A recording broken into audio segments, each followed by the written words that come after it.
sewing friends, welcome to my sewing room. My name's Beth, and if you're new, welcome.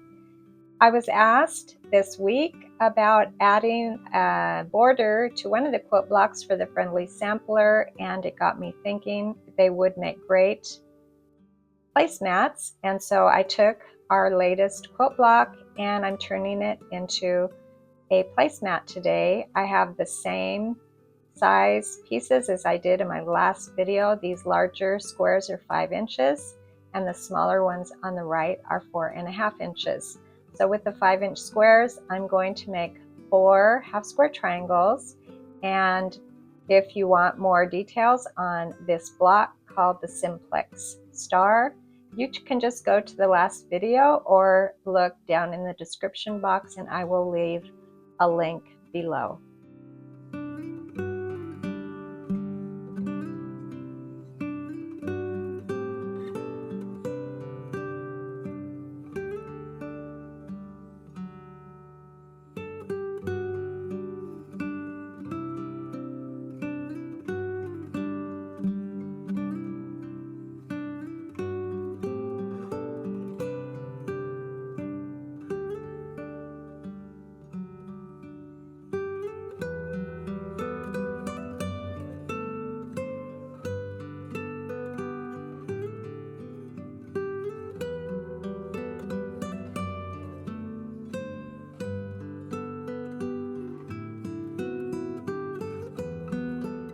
Some of my old friends might notice that I'm using a different iron today. One of my friends gifted me this iron that she hasn't been using, and I'm going to try it out. It is a cordless iron, and I think the only thing that's going to be tricky is my habit of putting the iron, setting it down. You need to set it in the cradle, and as I was ironing today or pressing my blocks, I realized I need to break that old habit of where I place the iron when I'm done pressing my quilt block. So after I put my quilt block together, I'm going to be adding a border on the side of this quilt block just to make it a rectangular shape for a placemat.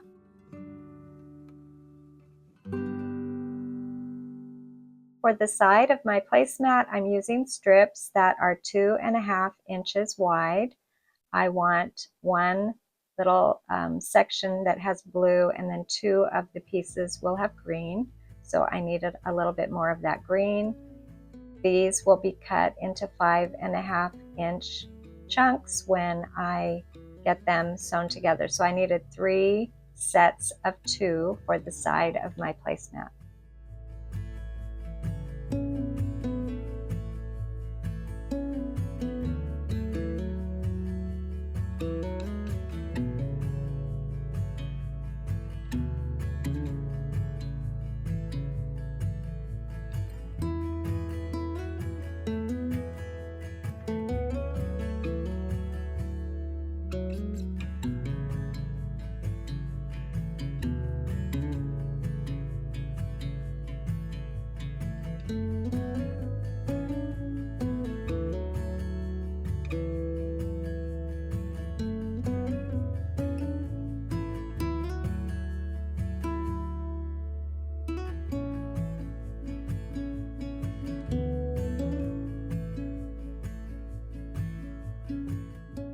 After pressing my little strip sets here, I cut them to 5.5 inches. I need 3 chunks or little strip sets here that are 5.5 inches. I just chose 5.5 inches. I think 4.5 inches would also work, and then that might be a little bit easier when it comes time to quilting. The way that I quilted, they would be sort of equal with those squares in this quilt block, but I made mine just an inch longer just in case.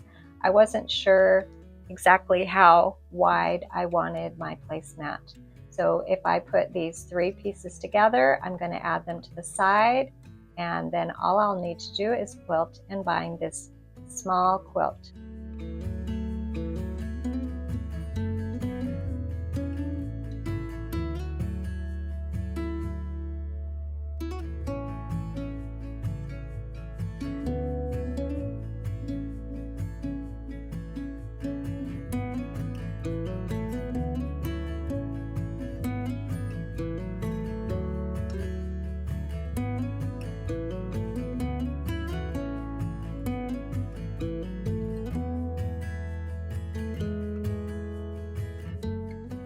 before I put it together, I thought it would be fun to see what some of the other sampler blocks might look like with this little strip set on the right.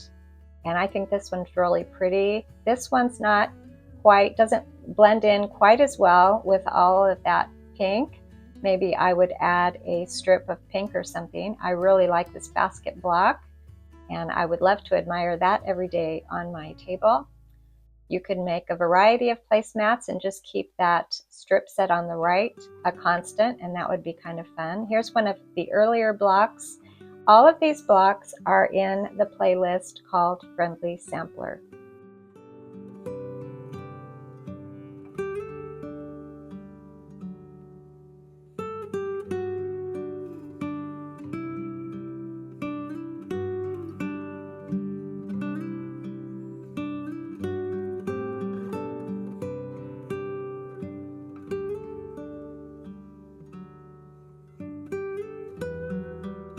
I found a piece of batting that was just the right size, and then I looked in my fabric for a kitchen type fabric, and I found this silverware, this really cute fabric for the back, and I'll be cutting a backing just a little bit bigger than that small quilt on top.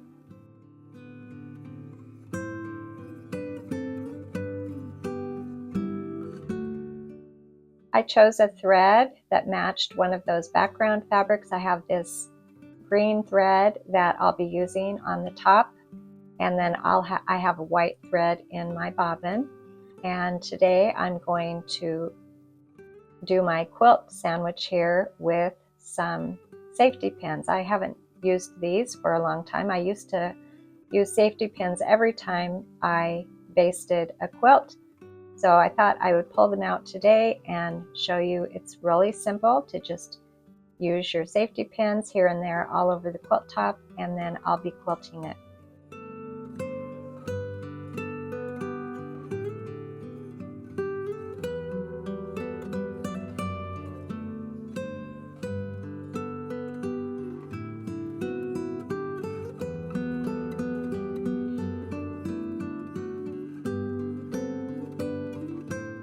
I will be quilting diagonally through all of my squares, corner to corner, but since that outside strip set section is larger than the 4.5-inch squares, I needed to mark it, and so I got some painter's tape and I put my ruler through one of the squares to give me the right angle or line in that outside section.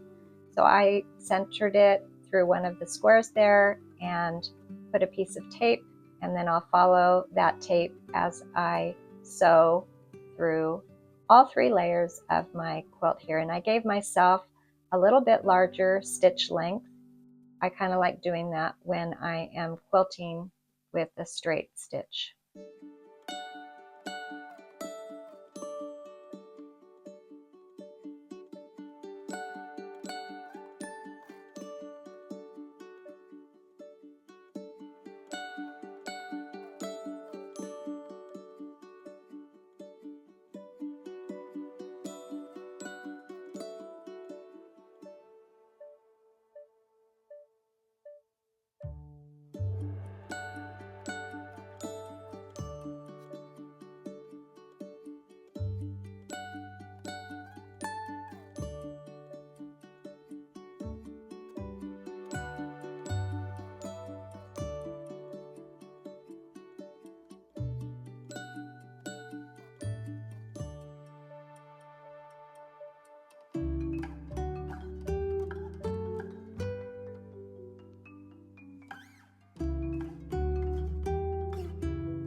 after getting all of my diagonal lines into my little placemat here, I took out my drawer of binding. I have a little drawer here. I'm not super organized in my sewing room, or I shouldn't say I'm super neat. I'm pretty organized, but not everything is very neat, as you can see.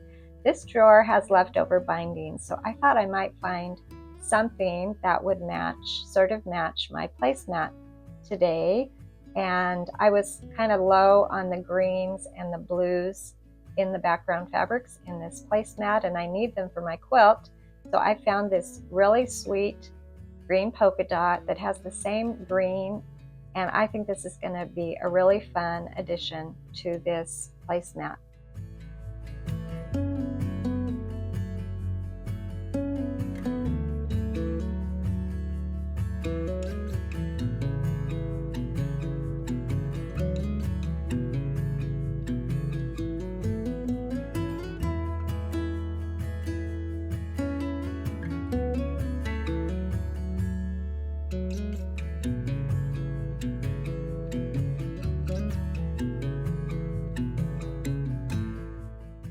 I began on one of the sides of the placemat, and I left a small tail, and after I did press my binding in half, and I'm going to be sewing all the way around. When I first start on this first side here, I'll show you, I'm going to stop a 1/4 inch away from the edge, pivot, and then I sew off the corner. Then I fold the binding up and down, and that fold is right on the edge of the placemat, and then I'll start sewing right on top of that fold, and I'll do the same thing as on every corner as I go around.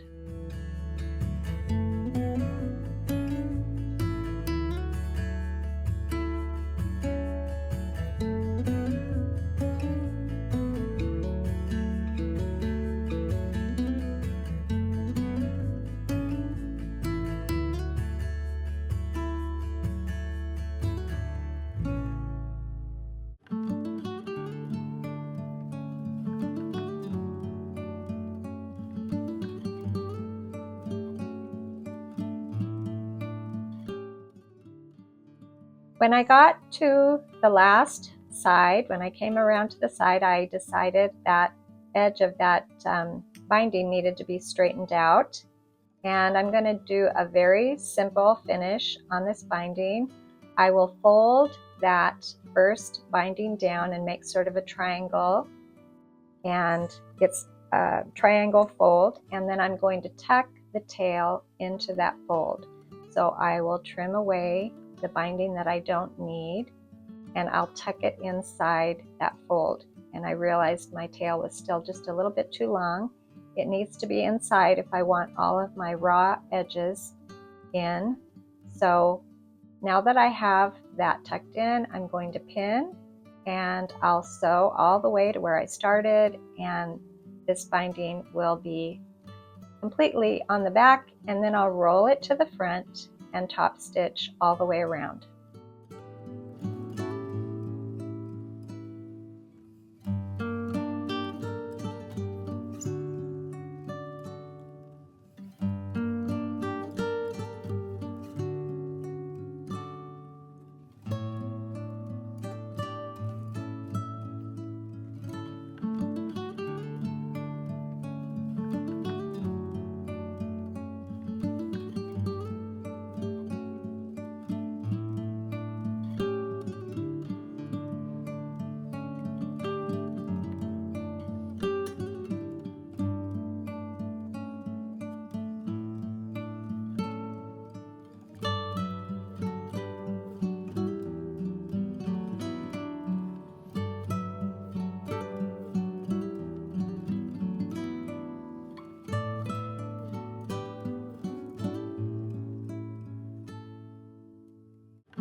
I really like the way this little placemat turned out. It was a fun thing to make, and we will definitely be using it. I also thought it would be really great for under my featherweight sewing machine when I want to protect the table. I thought this would be a really cute sewing machine pad. Thanks for joining me today, and I'll see you next time.